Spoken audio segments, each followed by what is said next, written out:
Well, it's a good evening here in Radio FM 88 Australia in the studios in Brisbane. And Thursday's our simulcast show. The co-host is in the UK. And if you want to jump onto the YouTube channel, Radio FM 88 Australia, or Andrena Forrest, or you can go onto X and look up Radio FM 88 Australia, or on this FM 88 Facebook page. But without further ado, we've got our guest is from Sweden tonight, or tonight in Australia, and in the morning in UK and Europe. So without further ado, I hand it over to Andrena. Thank you, Jeffrey, and good morning, everybody, and welcome to my lovely guest today, who is Nicola Light. And today is the 17th of July, and I'm really looking forward to Nicola sharing, because we've met a few times in Glastonbury, and I know our first meeting was up on the tour with Shirley, my sister, and I know there were a few others, and I think, I can't remember, it's a couple of years ago now, lost track of time. But anyway, so we've had a lovely connection, and I really love what you do, and your light language and all sorts of things. So you're going to be sharing your story today, how it started. You're going to be sharing your wisdom. And I know you're Reiki Master, healer, mentor. But what I liked is that you say you're a Galactic Shaman. So I thought that could be interesting for your sharing. You run light language courses, and I love when I watch you, because you must have the most nimblest fingers I've ever seen, because your fingers are doing all this. Anyway, so welcome, Nicola, and thank you for being our guest this week. Thank you so much for inviting me. I'm really absolutely privileged to be here, and I just love being of service. And if there's something that somebody can take from this interview, then so be it. So yeah, I'm willing and able to speak my truth. So thank you. No, that's wonderful, and I think, excuse me, for people who don't know, this is my landlady's barn, so it's happy birthday, Deborah, because it's her birthday today, and because of all the hiccups with technology that I have been having, the easiest way is to come up here, and it's quite warm in here. But anyway, without further ado, let's start at the very beginning, because you were born in England. So would you like to share? Because I know you've had a near-death experience. I know there's so many different avenues to your story. So let's start at the very beginning. What country were you born in the UK? So yeah, I was born about an hour away from London. So it was in a Medway Towns in Kent, in England, to a family that had 3 daughters. So I was the middle daughter. And it was sort of a working class background, mother, father worked hard and in a tiny little house in that space. So never felt that I really sort of fitted in, and sort of like went to local schools and was really quiet and didn't say anything to anybody for many, many years, and only really sort of had sort of a couple of connections with people. So I really didn't feel that I sort of fitted in with the family unit, to be honest with you. And I looked physically different as well. I'm sort of quite small and a little bit sort of skinnier, very, very tiny when I was really little, and I'm still sort of quite slight in my stature. And at the age of 5, the story that was told to me before the age of 5, I didn't really remember too much of my younger childhood. We sort of attended apparently a beach, and in sort of Kent, and we've just been talking there, Jeffrey, about sort of like all the seaside towns, the coastal towns, and in those sort of towns you have these sort of the coast would go sort of down into dips, and then you could have this sort of like wooden, I don't know what they're called, it's like a wooden thing that sort of separated the beach up into different sort of areas. And when I was sort of jumping, I jumped from one side to another, which was shallow water, but then apparently I jumped the other side, and then it was a lot deeper. And I found myself sort of waking up on the beach, having been resuscitated, sort of laying there with all these people around me. And the story sort of was basically that this young guy picked me up from the water and then resuscitated me. And it's sort of quite interesting really,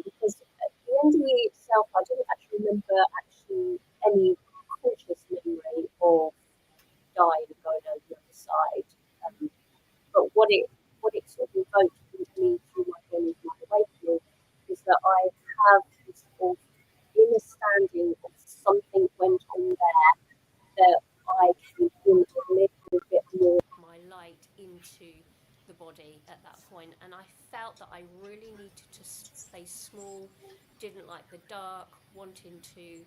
You're sorry, Nicola, but for me, the sound, your sound, you're disappearing. Is that the same for you, Jeffrey? Yeah.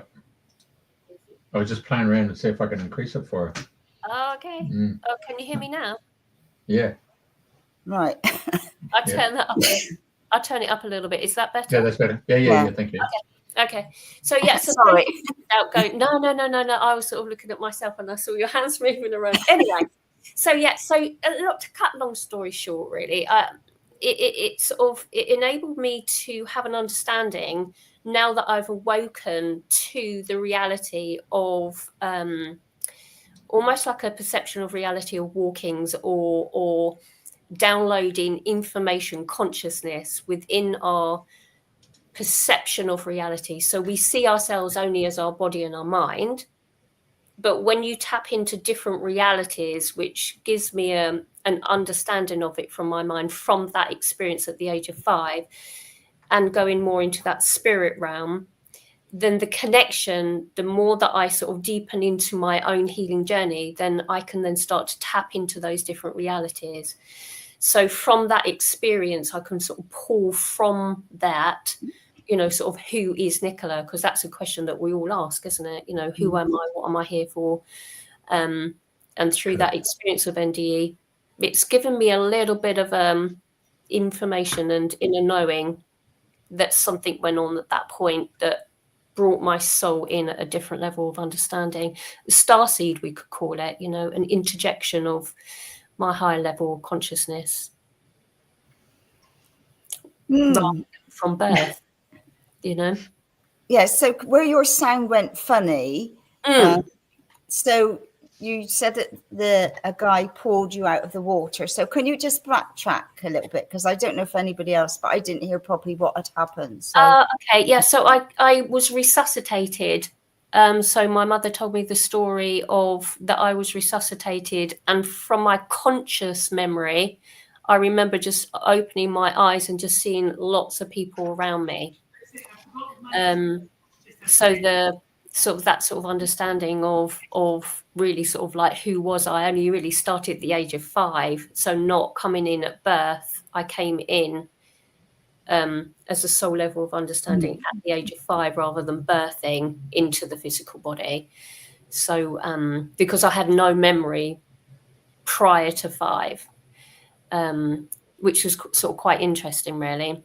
And then I just sort of went through my everyday life from that point. Really, again, didn't feel, I wasn't fitting in at school.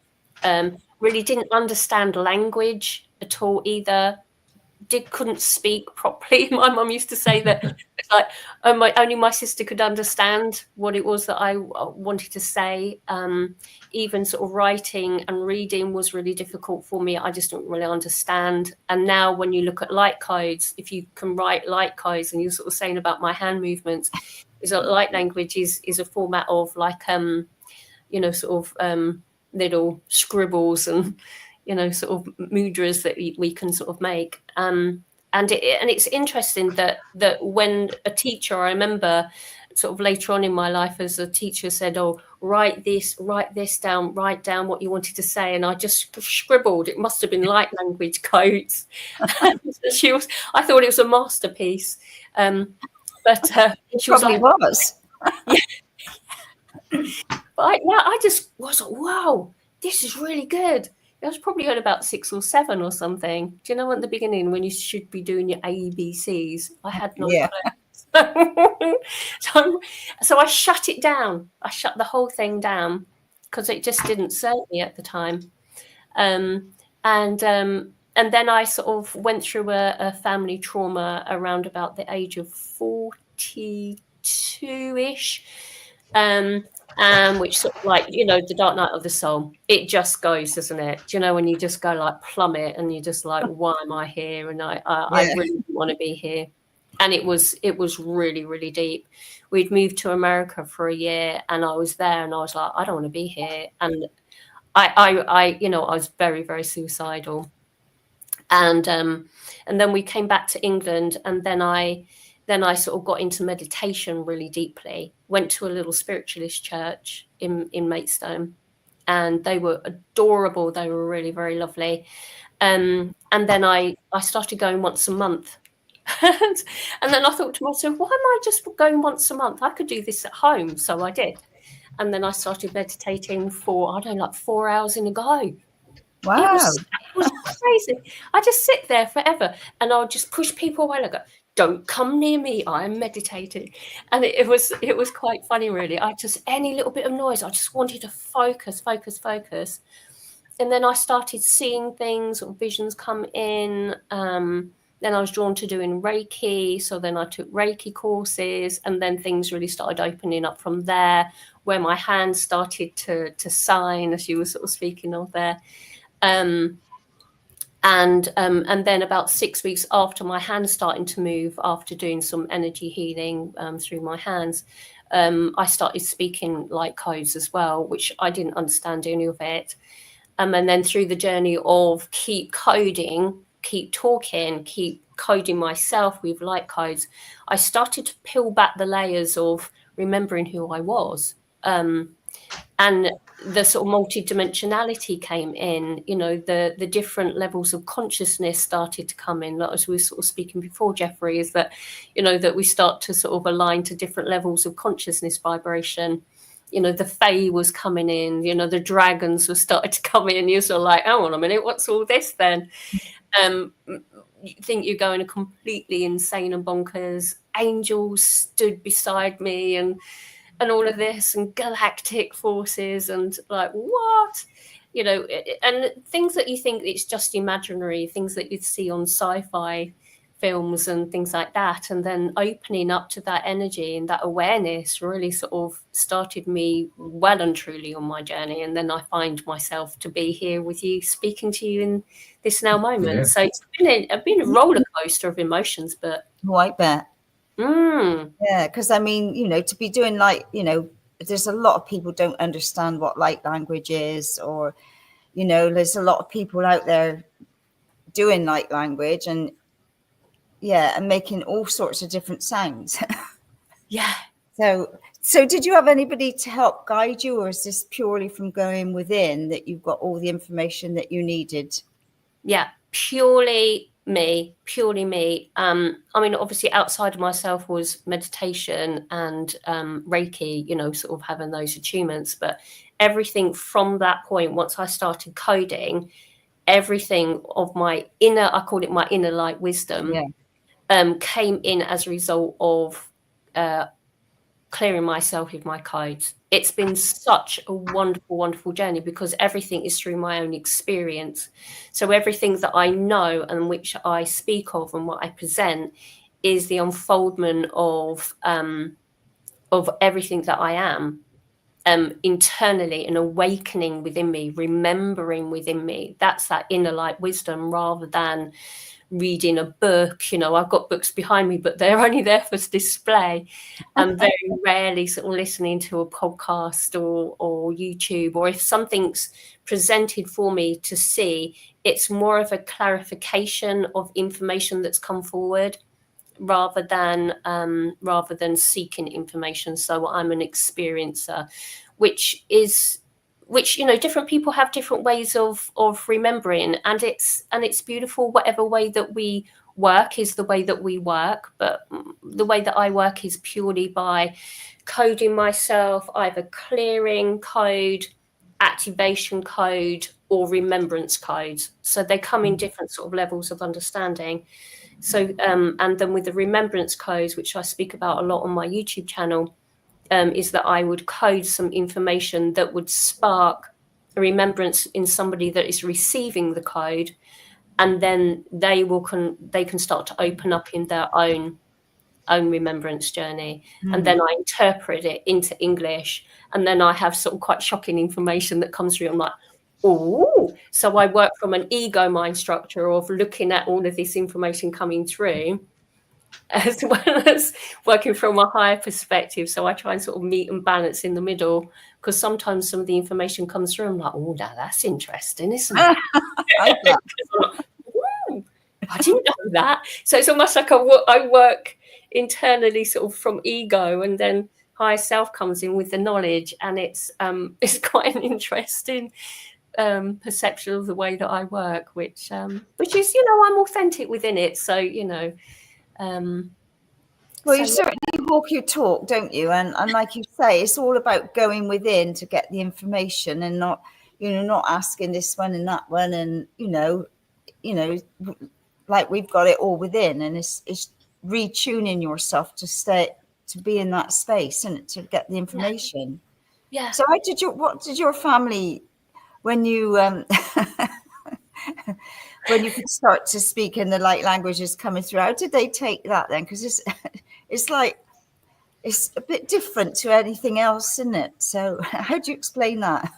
Oh my gosh. I mean, considering that, sort of back in the day, Nicola was the nurturing mother that was well taken care of. I had a very abundant lifestyle after sort of coming from this, the council houses in Maidstone to, sort of owning a really very big farmhouse with land in a different sort of slightly different location. So I had absolutely everything. Everything was provided for. And when I started on this awakening journey, Nicola started to shift into becoming more inward in her reflection, less nurturing. So obviously the family, I have two children, so I have a girl and a boy, and my ex-husband didn't understand, bless him. He thought I was going completely crazy. He did actually try to section me. And when I decided to leave, which was just before COVID, actually, it was an interesting story, actually. I think it'd be interesting to sort of share. It was actually a lady from New Zealand, so near to Australia. And she came over on a visit to see her boyfriend's family, and she booked in 3 sessions with me. And on the 3rd session, she said, she just went into this deep sort of meditative state and started speaking this strange voice, and said, "Why are you still here, Nicola?" She didn't know anything of my circumstance, but through her came this information from this being that said, "You've got to get out of here. Why are you still here? Why are you still dealing with, the criticism, all of that sort of goes with it? You've got to go." And this was just before Christmas, and she was quite astounded with this awakening within her. And it was just before Christmas I decided to say, this isn't working, after a 32-year-old marriage. Wow. 32 years. Obviously we knew that there was something going on, that it wasn't going to sort of work out. And I did try to sort of leave before, bless him. I did try because I thought if I could assist him with his own healing journey, to trying to understand what it is that I do, then maybe we could sort of like really sort of make this work. But he just that wasn't his soul path and alignment. And so we went our separate ways. But it was just before COVID hit. And here in England, it was lockdown galore. So I found myself a little place to stay. And then I went deeply, deeply, deeply into hermit mode. Massive healing journey. Crying, clearing my energy out of my physical body, my emotional states. My coding was coming in big time. I was doing my YouTube channel. The only person that I was speaking to was myself via my YouTube channel.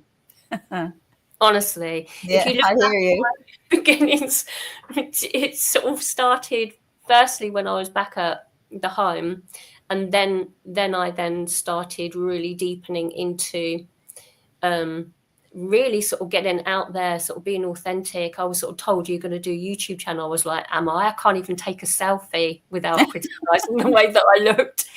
And then I started it, and I was like, oh no, this is really therapeutic. And the codes started coming through stronger. I started to remember, my wisdom started to come in, and I was like, whoa, this is amazing.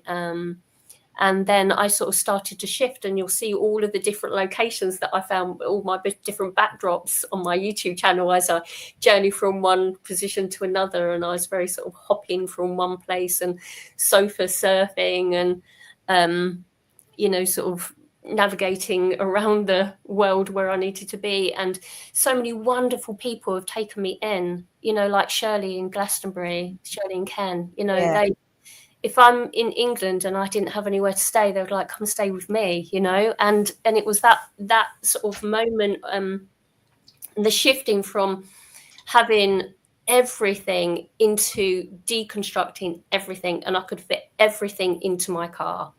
And it's just, you know, the tears of letting go of the beautiful purple dress that I used to wear at balls, you know, and the high heel shoes. I was like, I don't want to let it go, but it's got to go. It's not who I am anymore. Yeah. And that, if anyone's sort of listening that's at that stage, don't worry about it. It's okay to deconstruct. It's okay to shift from one position of comfortability over to this place of like, I'm just going to free fall and just trust the universe. You know, it is a must. We must do that to allow ourselves to go, okay, go here. Why do I have to go here? Just go, Nicola, just go. Like, okay. So then you go there, and then you find beautiful people like yourself, Andrea, you know, and it's like, you know, meeting at the top of the tour. And this is how we make our connections. This is how we are guided through our journey rather than thinking through our journey. It just shows up. The synchronicities come in. We just align and allow and accept and receive, rather than, oh, I think I've got to do this, I've got to do that, you know, the doing of the mind and the body. It's not. It's just pure surrender, isn't it? Hey, just changing the subject. This is me, a male, talking here. Yeah. If you just to turn your head to your left shoulder, just no, go the other way. Yeah, just go a bit further, go further around. No, your head, just move your head around. And I tell you the reason, because one part of your conversation, you just shape-shifted over to that side. And I would swear I was looking at Orlando Bloom from Lord of the Rings when he stepped up as the elves, you know, and they're really tall beings, weren't they? Very slim, very slender. Yeah, exactly right. You just took me on a magical trip straight down there looking at that, because he came out of that particular movie. I think, God, man, those elves look really, really cool. Yeah. Do you know what? Actually, I have a massive connection with the Fae. And within this space, and I've done podcasts before with people where we've literally had fairies come in at the camera. Literally, the last one that was on my Facebook page was with a beautiful lady in America, Laurie. And there was so it comes from this portal over in the corner here, because this is in a basement. And so there's lots of rock here in Sweden, and lots of trees, and the fairy realm just come through left, right, and centre for me. So little pixie type is very relevant, actually.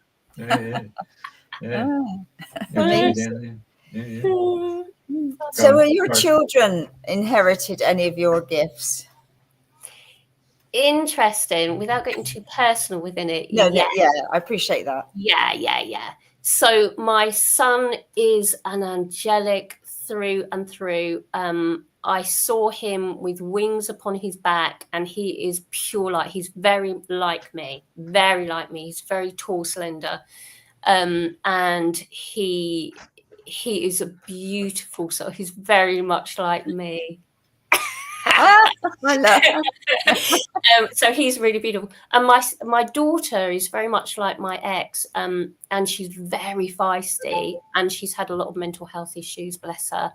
But her healing capabilities, once she moves through this healing journey of her mental health and the identification of it, she will be so profoundly amazing.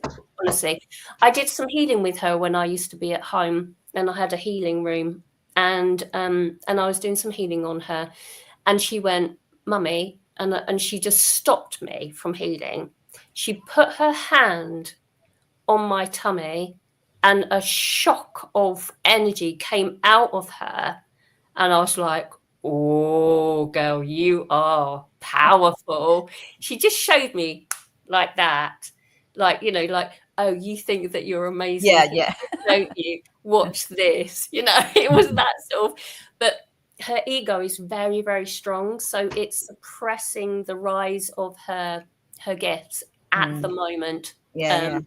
But you know, I'm trying to work with her, but it's whether somebody would actually listen to receive it or ready to receive. You know, we can sort of speak about all of this. It's like I used to say to my children, I've got all the answers, I've got all the keys to the doors, I can unlock all of this for you, I know exactly how to do it, I'm doing it, you've got to meditate, you've got to do this, you've got to do that, and they'd sit there and go like, yeah, right. Yeah. And so they completely thought I was completely insane. Just leave her to it. You know, and it's that pokiness of you're mad, you're silly, you're making this all up. Triggered me. But it was a good trigger in the end. Looking back on it, you can look at that and say, well, actually, this is a gift that they gave me. You know, my ex gifted me with all of the ups and downs of it all. And, you know, and I don't regret any of the journey of it or any decision that I made. And from an ego position, of course, you know, the things that have been said, like any of us, you know, through deconstruction of relationship. But now that I've moved through it, now that they are happy with me and see me, which is great, they understand me now and what it is that I do. So they're accepting me now, which is really good as a mother, you know, from an ego, definitely, isn't it? You know, so that's a bit that piece within me that they see me from that perspective. Soothes the heart from a mother position. Yeah, I hear you. I totally understand what you're saying. Yeah, amazing. So, yeah, because obviously, like many of us have come in healers and all sorts of different things, and our family think we're off the planet and what have you. But I think nowadays it's just being true in who you are and what you've come to do, regardless of what other people say. It's like, well, you know, whatever. This is who I am, and this, you know, this is what I've come to do or who I've come to be, regardless of, you know, and different people saying different things about you. At the end of the day, it doesn't matter, does it? No. In the beginning, you sort of like, you know, it's really hurtful because you're breaking through those barriers of fear. You know, as we start to sort of waken into our healing, through our healing journey of remembrance, is that, you know, we've got to let go of that old persona identification of ourselves, you know, the learnt behavior, the programming, and that this isn't acceptable, that you're starting to make these strange noises and wiggling your fingers all over the place. You know, it's like, who is this person? You know, and you get the odd comments on your little reels that you do, you know, and you go like, you know, it's that wonderful saying, it says, forgive them for they do not know. Exactly.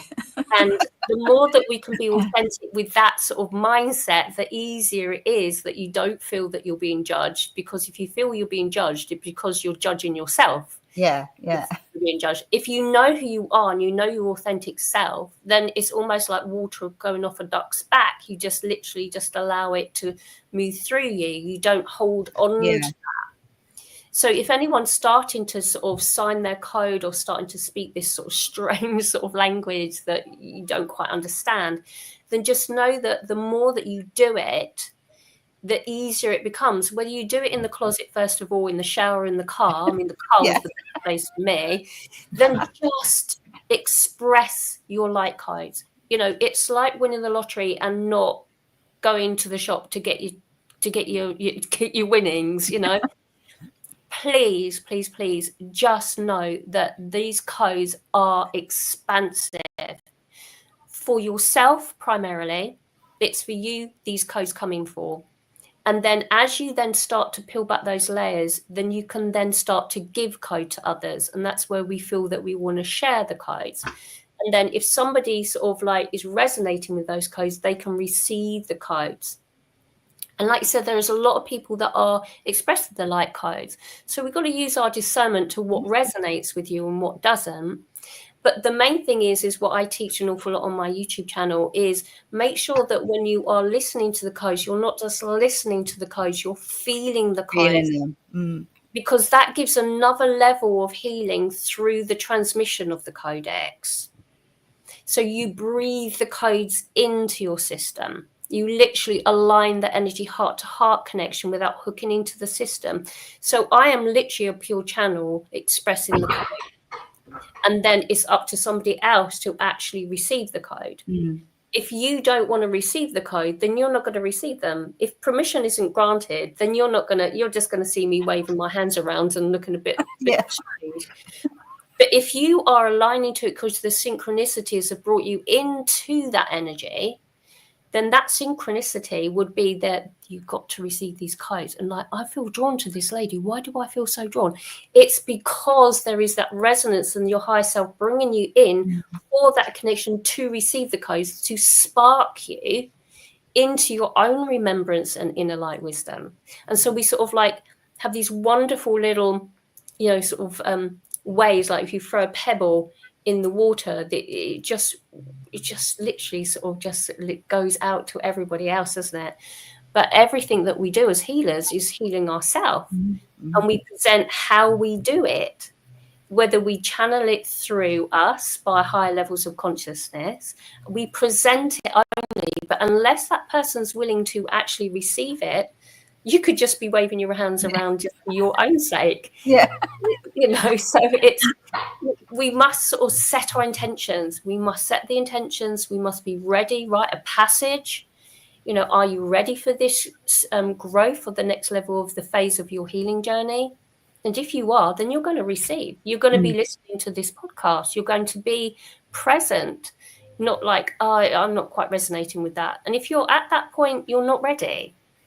But if you are, then you are here present to awaken within you. Why are you here? And this is what wonderful conversations like this opens up for people.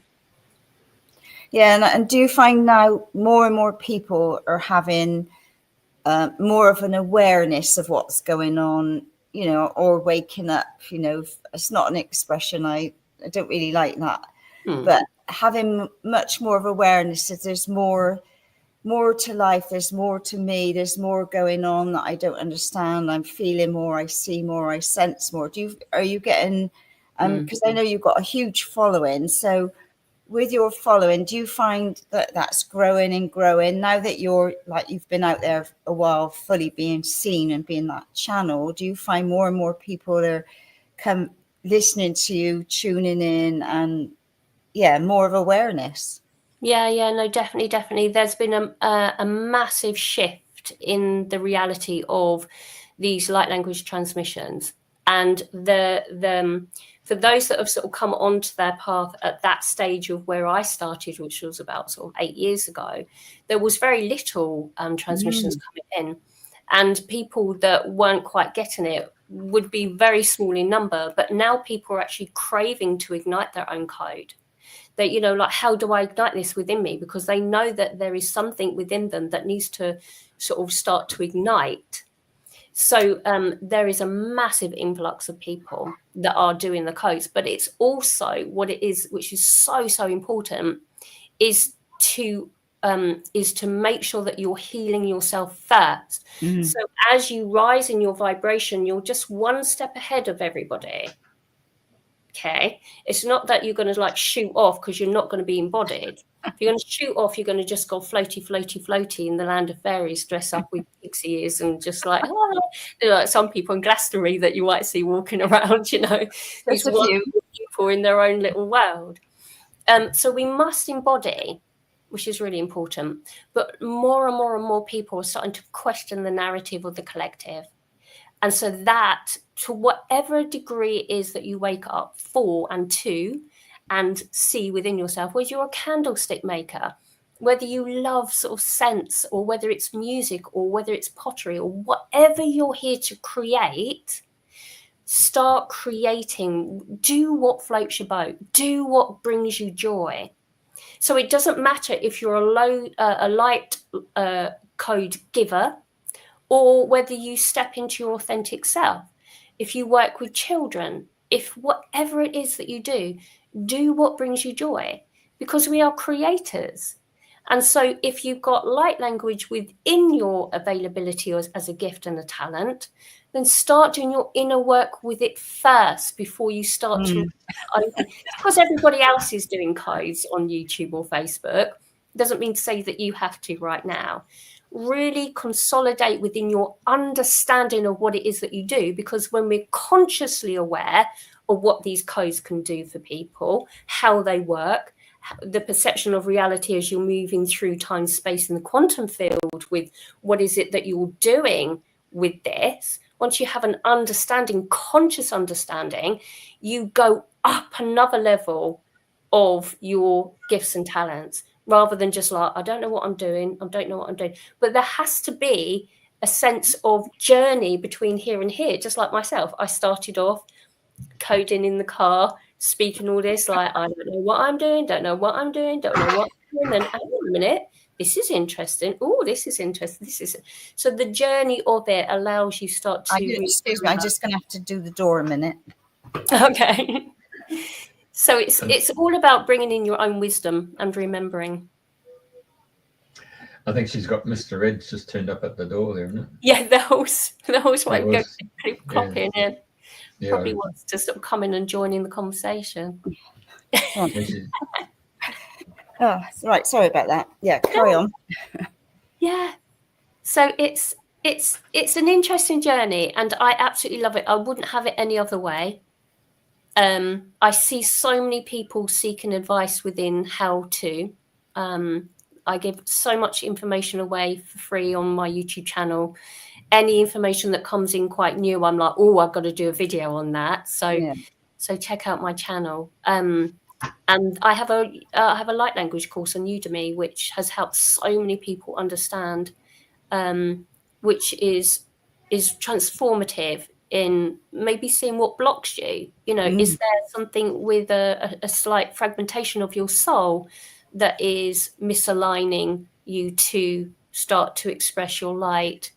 I have an 8 program, which is just sort of over the years I've built up and now brought into a program. And I've got a playlist on my website that people can look at about how to do that. Is the steps of the journey, is, you know, it's the self-healing, as you see there.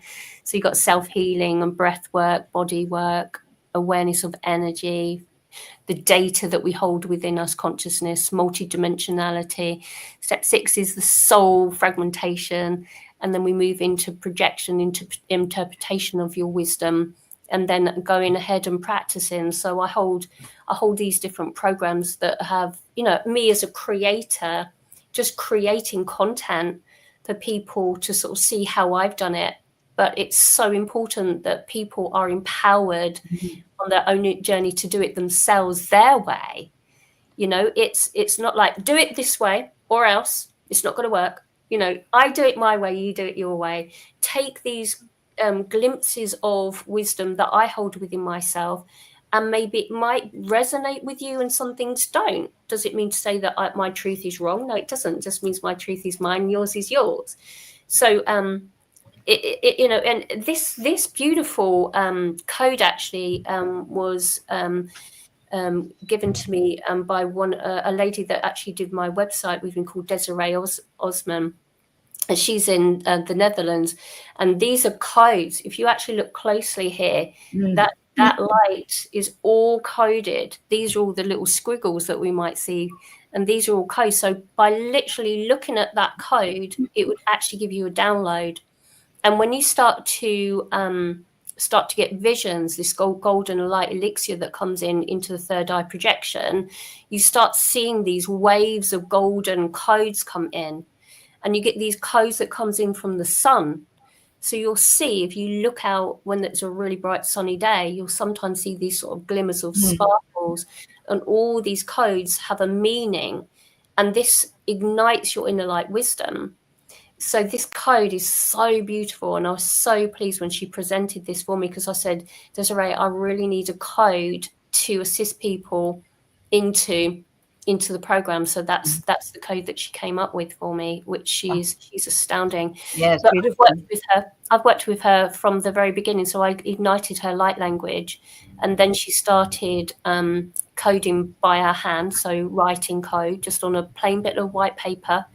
Then she started then bringing in golden pens and black paper, and now she's doing work like that and coding. So she is wonderful.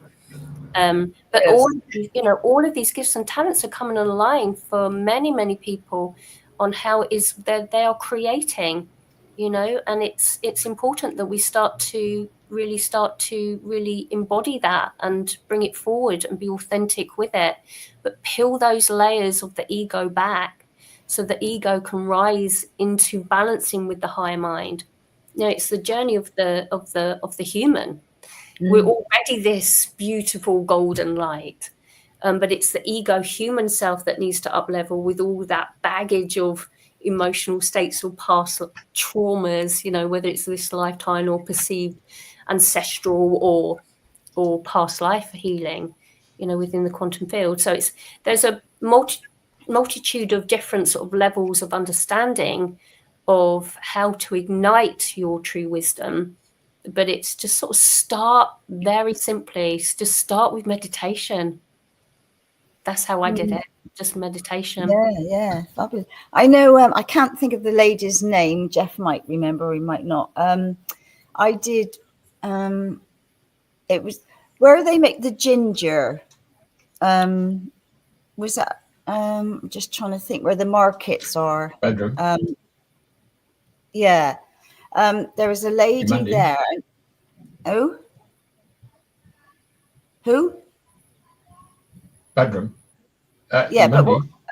yeah, there was a lady, and she was only little like me, and she used to do light language, and I can remember going to a workshop, and there was about 20 of us all sat in circle, and it was all about light language. This was years ago, and she went round to each one, and she channeled light language of that being, and you could hear it wasn't the same sort of tone or vibration. You could hear and feel the difference when she went round to each one. And I was the last in the circle, and she came to me. She was doing all the dolphins squeaking, and she said, "All the dolphins are with you." And, I can't do it, but anyway. Wow. But yeah, I can't. Let me think of her name. They used to do with Tom. They used to do the big swords. Tom Leader. Yeah, but Tom she used Leader. to. I can't think of her name.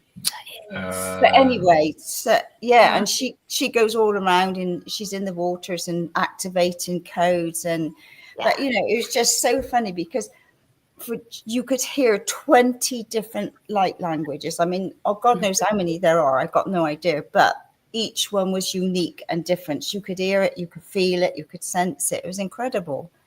Yeah. There's always a sense of a primary light code that is your light code. So my light code is a Palladian light code. It's a consciousness that I align to as my primary focus. So my seeding from that space. And then the connection to all of these different levels of consciousness sort of gets downloaded into the system as you start to empty out all of the junk. You start to replace and start to align to all these different levels of consciousness. And they hold a different vibration. Absolutely. You're so right there. And the code that comes forward, some is quite quick. And some is slower, and some are sort of quite high pitched, some is quite singy. So for instance, that Yanukuya, Shakoyana, that is, and I gotta get in, I gotta get in, I'm gonna boshan, gotta be shumakretirishanakiyata. So that is very sort of played in my sort of codex that sort of comes forward. And then you might have an Arcturian, which is fast, it's really sort of data-based information, transformative sort of information downloads is and it's like it's very tongue, and so there's all of these sort of different sort of code sounds that come forward that when you're actually bringing them through, the ego goes, that sounds a bit weird. And I must admit, the Nicola goes, whoa, that's fast. How am I going to get those lips around that code? And if you start singing, the codes that sort of start to come forward. And I'm not a trained singer at all. And when the code started coming through with song, I was like, whoa, this is getting too for the ego. And I was like, what? The high-pitched voice is going to come. Can I reach it? So the ego kicks in. It really does. But the more that you do it, the more you feel like, oh, I've done that code before. That feels familiar. And then you sort of get an understanding of the consciousness that you're working with. If it's sort of more like a psychic surgery, it tends to be 3 fingers and very precise, and I have to sit down in a chair because I have to be more like this. Some things are very sort of fluid with the hand movements and all that sort of goes in with aligning the energy through the central column of light and then grounding it down. So it's more physical body movements, which I do an awful lot of reels on, and sort of, with the music that you might see, just do a quick sort of injection that you get the comments from people saying like, oh my God, I had to cry. But it really set me off crying just by a 30-second. It touches soul, doesn't it? Yeah, it is. It goes deep inside of yourself. It is so profound. Yeah. So do you wake up in the morning and then you suddenly got this feeling, how does it happen for you? Like when you wake up, you suddenly, or like throughout the day, think, all right, I got a blah, blah, blah, whatever. Sometimes it works on 2 different sort of angles, really. Sometimes it comes in as a spontaneous download, which are quite crazy, really. And I have sort of spoken to higher self and make sure it's actually a relevant place that I'm actually getting a spontaneous light code. Not driving on the motorway in your car. Please don't download there because you have to pull over. But generally, if I'm at rest, if I'm going off to sleep, or if I'm contemplating in the morning, having a little meditation in the morning, then I might get a download come in. And sometimes also at 3 o'clock in the morning, if higher self wants to, oh, she's laying in bed, she's not doing anything, we got her. And then I get all of a sudden the arms come up underneath the duvet and then start coding, which is quite interesting for my new partner. He's like, I bet. he's used to it now. But the hands come up and then I code myself and then I wiggle the energy through and the physical body starts to shake out the data and the toes start to go. So that sort of spontaneous download of information is almost like like a big wave of energy that pushes through me and I just have to express and the body starts to move. So those sort of ones can actually be quite painful for the body as well. But generally in the morning, if I wake up, then I set my intention to ask, is there anything that I need to align to? Have I got calls today? Is there anything that I need to create? And then I stand in the middle of the center of this room and then I make sure I clear my space, that I'm in this cocooned area of this high vibration, that like shut the door, here I am in this beautiful cocoon. And then I'd get codes come in and then you might see me sort of start to shift the neck, which adjusts the back of the nape of the neck to allow more consciousness energy to run through my spine, that central column. And then the eyes start to flicker and all this sort of twitching starts to come in. These are all sort of downloads of levels of consciousness start to activate within me. So if you get that, if you're on your journey, then don't worry about it. I teach this a lot of my groups with light language. I call them light and wisdom groups, and we sort of come together and sort of speak about our journey, and we might get some channeling coming through, and sort of being more aware and being up to date with what it is that we are actually doing here. Getting a deeper understanding. Very important. But if we can allow the body to sort of accept and receive the codes, then we can either consciously do it or sometimes just sort of like get a burst of energy that starts to upgrade us. So is there anything you'd like to bring through today for our listeners, replays or anything? I meant to ask you earlier, so I apologize that I haven't asked you in advance. So, but I know I'm not putting you on the spot. So is there anything for... Let me align. Okay, so I'm just going to download. You can sort of see with the eyes, I sort of like I'm pulling the information down into third eye connection, and then it moves down to the embodied state. So we've got the head unit down to the body, and just sort of tapping in and asked. So I'm getting a download of data. So when we use codes, we need to sort of be aware of our breath. So if we feel that we need to release, it might be a breath like this, and the head might start to move. So we want to aim for the physical body to come online with our consciousness connection to our energetic field. So the alignment of the energy field and the physical body, so the body can start to calibrate itself without having to consciously go through that motion. So I'm just getting some code. Thank you. So please accept to receive. Thank you. So these codes are of the purest of light that are filtered through my heart. Thank you. Dalagyan mo kosh makiatan sumakoi anti kwashikiata mand ato korbak ind simokosh makiatan takiata shamakiatam. So just know that you are not on your own. Sumayush bayan kaya kaishakiatu shaban karebisimakiatam. So feel the energy into your heart space, please. Take a deep breath in. And just allow yourself to feel yourself in your body. Letting go of everything through all time and space that no longer serves you. Dalagyan mo kosh makiata. Madabishu anayashu. Oh gosh, I've got some singing. Thank you. You guys kicking in. Thank you.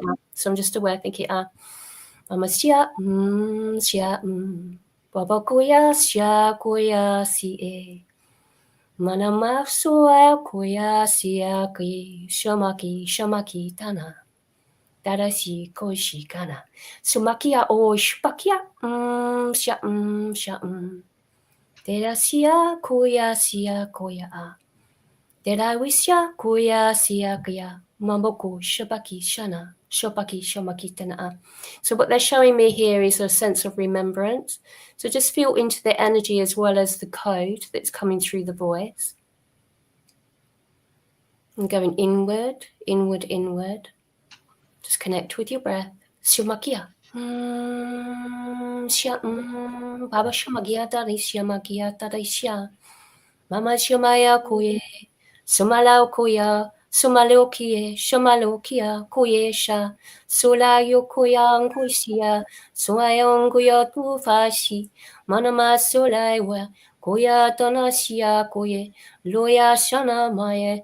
Koya na shoya, koya siya, koya siya, koya sanayam. Dia la shoya yakya, mono haye shoyangya, mono haye shia, koya swayang, koya shiang. Sway haye siya kai, umahya salai hai, monatuya salai huay, koya shi, koma we, hanai siya, yokone tu. Haya koya solai huai ono shu koya si kaya no shalaki. So it just feels like water. There's water coming in, just cleansing your energetic field, calming the mind, releasing those emotions of doubt, just clarifying your mind, clearing. Allegiata da bishiamakiatan, tokalabishamakiatonasha, somakioto masumokoshna, dedeshian korishamakitena, oshamakitena. Just allow that just to settle within your system. Whether you consciously align to those energies or not, that energy, if you are accepting to receive, will be received. Allegianta da bishimakoshmakitena, ashamakita.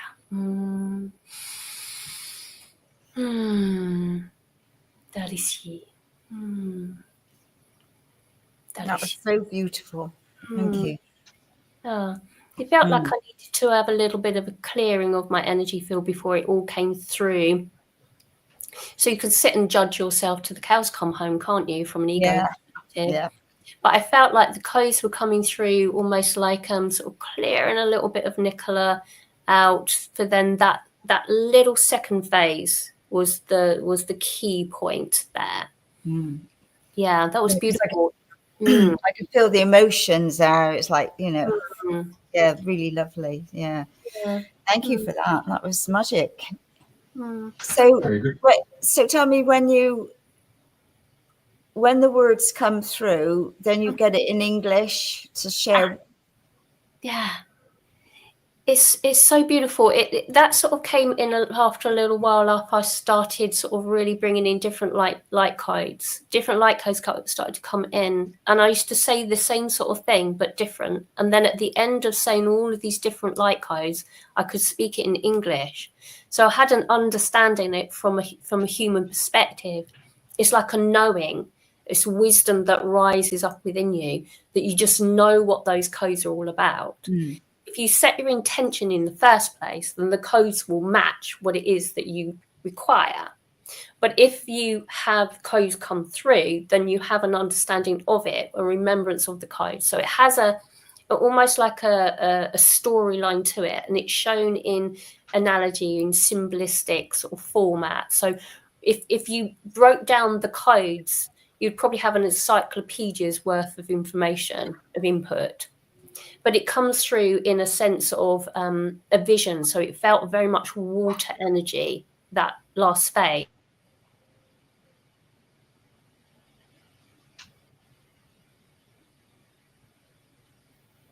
It allows us to really align to the water, that frequency. If you bring in frequency to frequency, it's going to balance the energy out. So that's what those codes were doing. So you get an understanding, which is the wisdom of light within. That's what I talk about a lot. So it's like, I don't know how I know, but I just know it type energy, Yeah. You don't need to know what you know. Yeah. You just know it. Yeah. So obviously we're coming to the end. So is there anything else you'd like to share, or obviously you've spoken about your different workshops that are coming up, and obviously people can follow you and listen to your and get in touch with you if they suddenly feel they're starting to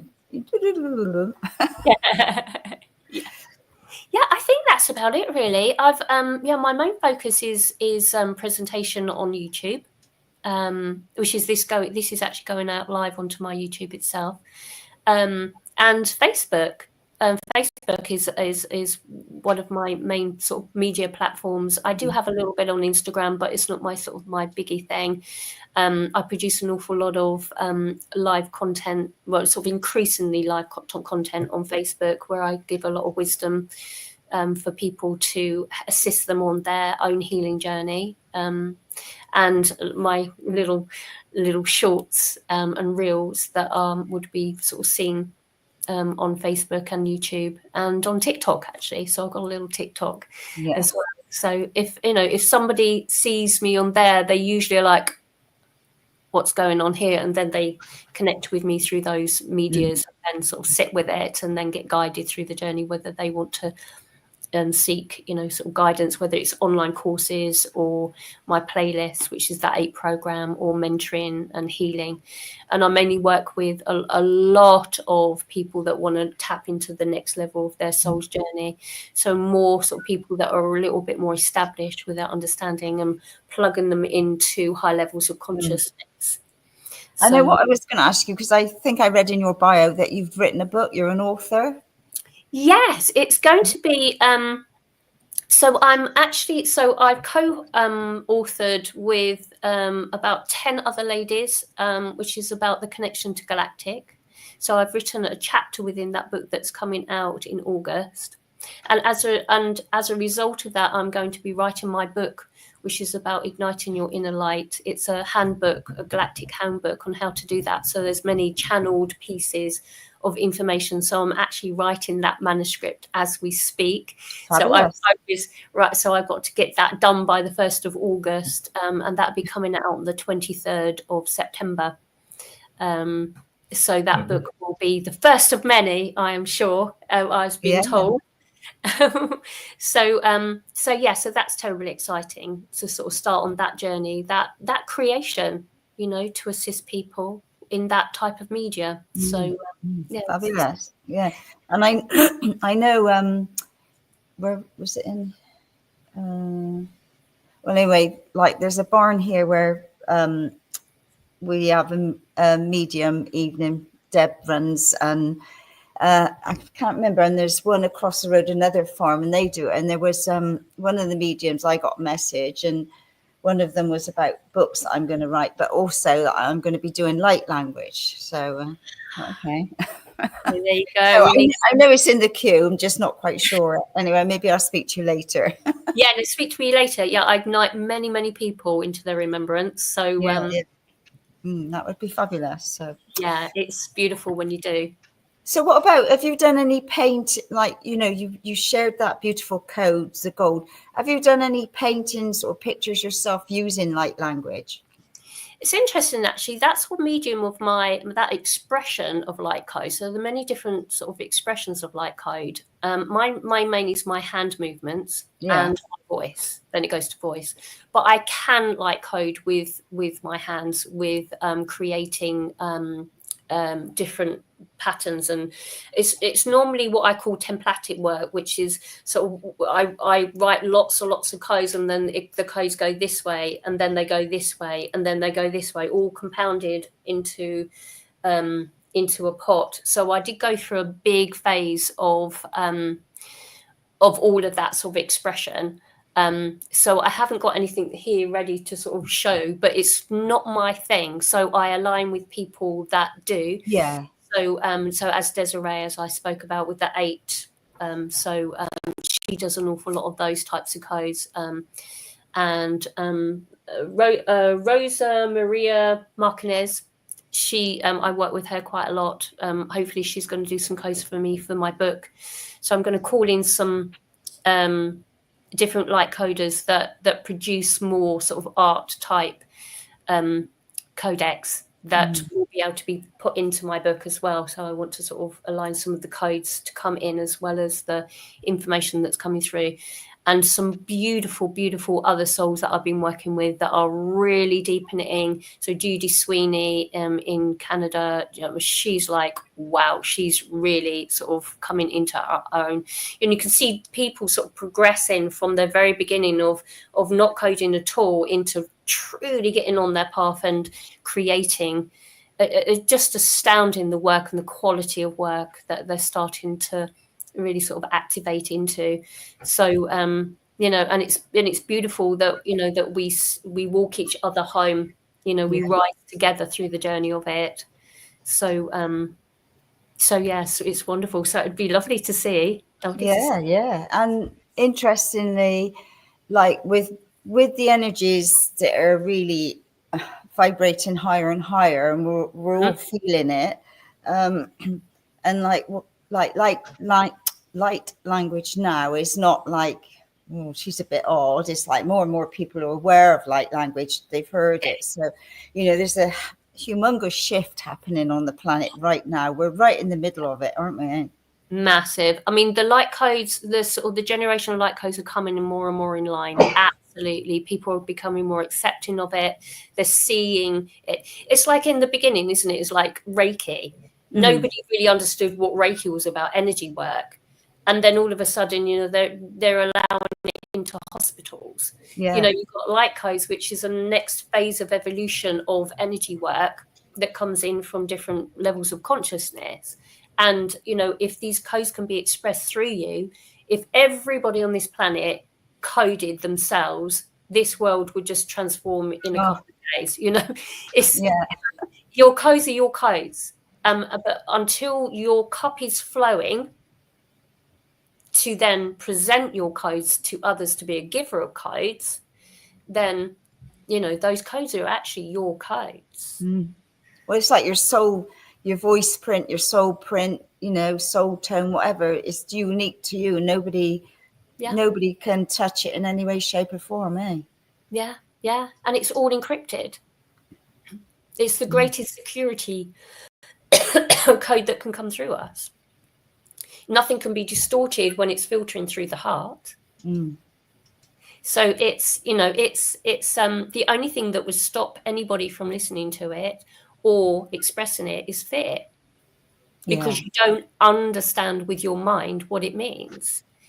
Until you can step into your heart, then you won't be accepting of it. And that's it, is even, excuse me, closing your eyes and like going back to the channeling that you've just done, or the light language, is closing your eyes and listening with your heart, not with this, eh? Yes. Perfectly said. Easier said than done on some days, because some days it's like, you know, I know with the drama I had the other day, data and Wi-Fi and everything, I was so stressed, but I couldn't, I was there up there, not grounded. I was just like, it just got to me too much, throw me totally off course. But anyway, I'm back online now. Yeah. But it's, you know, when you're going through these, you know, depths of everything, I had that the other day as well. You know, I was like being triggered left, right and centre by the most petty thing that I didn't even want to speak about because they were so petty. But we must honour the emotional state. If we try to shove it down into the shoulder or the hip, or, you know, you're just going to store it in your physical body. So just let it come up, let it be seen, honour it, experience it. That's what we came here to do, is to experience the emotion. Let it rise and energetically lift out of your energetic field. Pop it in the Akashic record as the experience, tick box, ping. Don't need that again. Yeah, it's like, don't store your data in your physical body. Store it in the Akashic record. Send it up to the universe. You know, let it be transmuted into positive energy. And then with that space that you created, just download all that you are. It's very simple. Offload, download, offload, download. Breathe in, breathe out. That's it. You know? That's it. Just like that. Just like that. Oh, excuse me. Well, it's been an absolute delight. No. It's me and Mel's Jeffrey, the mere male wants to speak. Well, you said it. Yeah, that's right. She's coughing now. The when you were talking about the codes, just 2 minutes ago, all of a sudden I was taken to Wiltshire, and I'm looking at them crop circles. And when I was looking at them crop circles, it was almost like I got my finger and I went to the center of the crop circle and I pulled it up. And so it changed into a hexagonal polygram, all the different sacred geometry patterns, which contain the codes. Yeah. And they're holographic. So you could actually, if you could see that, visualize it, boom, boom, boom, whole new world of dynamics.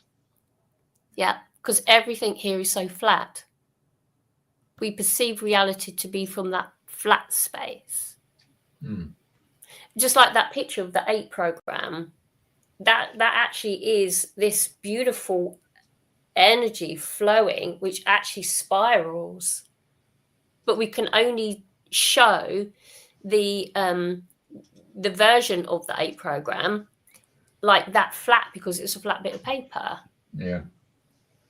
And even if we sort of look at reality, it actually is very flat, but we perceive it to have depth because of our eyes. But when you go inward and you into the third eye projection, everything becomes more expansive. So when you go inward and you get those inner visions, then you see the crop circle as it actually is, and not as we perceive it through our 5 senses. Through our eyesight, we only see it as a flat surface on the ground, but it's not. It's more than that. It's a projection of energy that sits up. So beautiful. I love that imagery of that. Thank you for that. All right. Anything else, girls? No, it's been lovely. I really enjoyed your sharing. Well, I knew you would. So we would. So yeah, it's been an absolute delight. So I look forward to bumping you probably into September when you're over again. Yeah, definitely. Whether it's in the bakery, whether we're at the tour, who knows? Yeah. I mean, on the 13th of September, doing an event with Adrian Lee, Alexander Quinn, and Matt Bell. Yeah. I've got that booked in my diary. So, looking so forward. that'd be really good.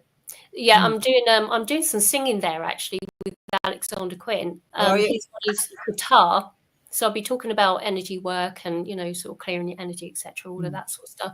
And then we're going to do a collaboration, which we did a practice around at Shirley's, and oh my God, it was so wonderful. It's just like I went deep in myself and I was coding galore with a guitar. Oh my God, it was stunning. It was absolutely beautiful. It really was really lovely. So I'm excited to sort of bring that to, you know, people in person. It's going to be really, really very interesting to see what comes from that and how people respond to it. Fabulous. Yeah. So I'll see you in September then. Yeah. We definitely do. We'll connect. Definitely. Yeah. Well, thank you once again. Like I said, it's been an absolute delight, and I know a lot of people will get a lot from this broadcast today. So thank you. And thank you, everybody, to tuning in to Dream in the New Dream. Same time, same place next week. Thank you so much.